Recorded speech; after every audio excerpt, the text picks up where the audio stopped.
Hello guys, here is a video on how I made my 50% citric acid solution. So I promised I was going to share this video, and here is it.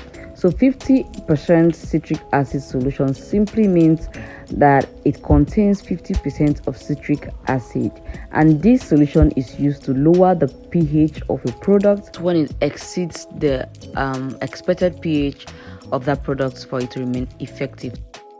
So for this formulation, I'm going to be having 50 grams of water measured up. Make sure you're using distilled water to avoid you contaminating your product. And then I'm adding 50 grams of citric acid powder into my distilled water.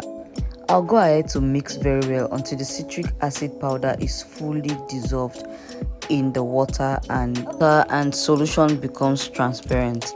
So here the citric acid is fully dissolved and has no grains, and so our 50% citric acid solution is ready. I'll get my container and then I'll transfer my solution into my container.